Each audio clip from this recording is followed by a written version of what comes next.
안녕하세요. 연세S1 피부과 대표원장 김상민입니다. 오늘은 사마귀 티눈 굳은 살에 대해서 알아보려고 하는데요.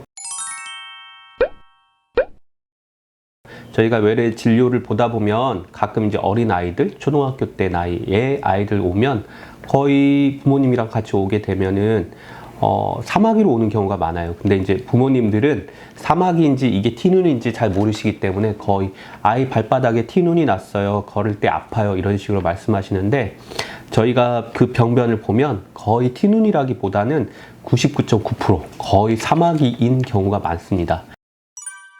그러면 사마귀와 티눈, 굳은 살은 뭐가 다른지 궁금하실 텐데요. 먼저 굳은 살부터 말씀드리면 대개 이제 발바닥에 압력을 많이 받는 부위가 있죠. 그런 부위에 넓게 두꺼운 각질층이 형성되어 있는 게 굳은 살입니다. 티눈은 굳은 살보다는 좀 더 포컬하게 조금 더 크기가 작고 동그랗게 생기는 곳이 티눈이고요. 그 다음에 이제 아까 말씀드렸던 사마귀는 티눈이나 굳은 살과는 달리 꼭 압력받는 부위가 아니더라도 그 발바닥에 상처를 입었거나 무슨 약해진 부위에 바이러스가 감염돼서 생기는 것이 사마귀라고 할 수가 있습니다. 그래서 그냥 대략적으로 우리가 어디 생겼는지를 보고 또 이 아이의 나이라든지 여러 가지 히스토리 얘기를 들어보고 병변을 보면 이제 많이 진료를 해본 사람인 경우, 의료진인 경우에는 이게 사마귀인지 티눈인지 굳은 살인지 바로 감별을 할 수 있습니다. 사마귀 같은 경우는 대략 약간 옆으로 넓게 퍼지는 형태이기 때문에 잡았을 때 좀 아파요. 사마귀는 잡았을 때 아프고, 티눈은 말 그대로 그 중앙에 핵이 발바닥 안으로 들어간 거 때문에 눌렀을 때 아픈 경향이 있습니다. 그리고 우리 수술할 때 쓰는 메스 같은 걸로 약간 위에를 벗겨보면 사마귀는 바이러스 질환이기 때문에 바이러스가 피부 표면에 감염돼서 증식한 질환이기 때문에 혈관을 막 끌어들여요. 그래서 혈관에서 영양분을 먹고 살기 때문에 약간 미세한 점상 출혈처럼 검은 반점들이 있는데, 그런 혈관들이 많은 것은 거의 사마귀인 경우가 많고, 실제로 사마귀를 치료하다 보면 출혈이 피가 많이 나게 되는데 그런 혈관들이 많기 때문입니다. 사마귀는 왜 생기는지 궁금하실 텐데요.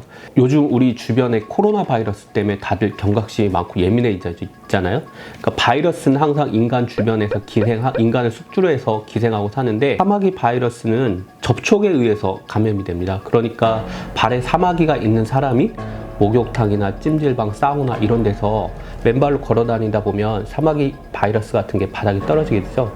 그런 걸 밟았을 때 다시 감염이 되고, 그러니까 내가 걸리게 되고 또 내가 걸리게 되면 또 내가 다른 사람한테 옮길 수 있는 소스가 되고, 그렇게 볼 수 있겠습니다. 사마귀는 굉장히 많은 유전자형이 있어요. 대략 한 100여 가지 이상의 유전자형이 있는데, 우리 손발에 많이 생기는 그 사마귀는 1번, 2번, 4번, 27번, 29번 이런 형태의 유전장을 가진 사마귀가 우리 손발에 많이 생기게 되고요. 우리 편평사마귀라고 하실 거예요. 얼굴에 생기는 거, 몸에 생기는 거. 이런 형태의 사마귀들은 3번, 10번, 28번, 49번. 그리고 생식기 쪽에 많이 생기는 사마귀들도 있거든요. 이런 거는 이제 6번, 11번. 우리 여성분들 요즘에 자궁경부암 백신 많이 맞으실 텐데, 자궁경부암을 일으키는 사마귀는 16번, 18번 이렇게 돼 있습니다. 그래서 그 사마귀의 서브타입, 유전자형에 따라서 잘 일으키는 부위가 있고, 좋아하는 연령대가 있고, 다 이렇게 다 달라지게 됩니다. 이제 환자분들이 외래에 있다 보면 오실 때 티눈 제거하러 왔어요 그러는데, 티눈 거의 잘 안 생기는데, 티눈 아까 말씀드렸듯이 압력을 많이 받는 부위에 생겨요. 그래서 옛날에는 특히 군인들 행군 많이 하고 하잖아요. 하루에 한 40km 이상씩. 그런 분들이 많이 걸었을 때 발에 티눈이 생기고 그랬는데, 요즘은 신발도 편하고 뭐 자동차 이런 것도 널리 보급되어 있기 때문에 그렇게 많이 걸어 다니는 사람이 없죠. 그래서 사실 티눈이라는 게 거의 잘 생기지 않고, 손 같은 데는 티눈이 잘 생기지 않습니다. 왜냐하면 손은 압력 닿는 부위가 아니죠. 걸어 다니는 부위도 아니고. 근데 간혹 주방장이나 이런 특수한 직업을 가진 사람들이 어떤 물건을 세게 쥐거나 할 때 티눈이 생길 수도 있는데, 거의 손에 생겼다고 하면은 티눈보다는 사마귀인 경우가 많습니다. 사마귀, 티눈, 굳은 살의 치료법에 대해서 한번 알아보고자 하는데요. 대개 병원 가시면 의사 선생님들이 냉동 치료가 있다, 그리고 탄산가스 레이저, 즉 CO2 레이저를 이용한 레이저 치료법이 있다 설명을 하실 건데, 어떤 때는 또 냉동을 해야 되고 어떤 때는 레이저 치료를 해야 되는지 아마 궁금하실 거예요. 근데 이제 저도 환자분들이 오면 그 병변에 생긴 모양, 그리고 사막의 개수, 뭐 이런 거를 보고 판단할 때도 있고, 아이의 성향을 보고 판단할 때도 있어요. 보면 아이들이 냉동 치료는 마이너스 한 270도 정도의 질소가스를 사마귀 병변에 분사해 가지고 얼려서 떨어뜨리는 건데, 이것도 굉장히 좀 통증이 있긴 한데 아이들이 또 냉동가스 치료를 잘 참아요.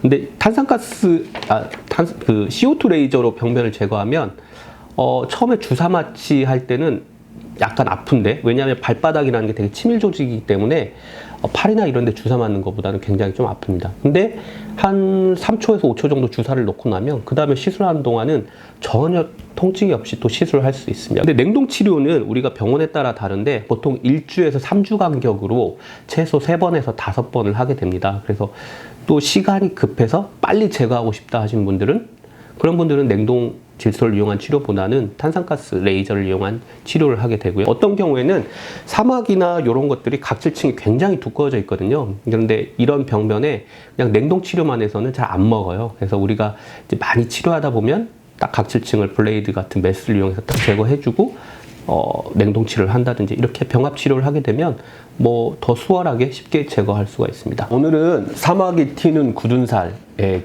감별법 그리고 치료법에 대해서 한번 알아봤는데요. 사마귀나 튀는 이런 것들 처음 생겼을 때 그냥 방치하지 마시고, 특히 사마귀 같은 경우는 방치하면 1개가 2개 되고 4개 되고 기하급수적으로 늘어날 수 있거든요. 그러니까 초기에 빨리 피부과를 방문하셔서 조기 치료하시는 게 깨끗한 피부를 유지하는 데 좋을 거라 생각됩니다. 지금까지 연세S 의원 피부과 김상민 원장이었고요. 다음 촬영 때 뵙도록 하겠습니다. 감사합니다.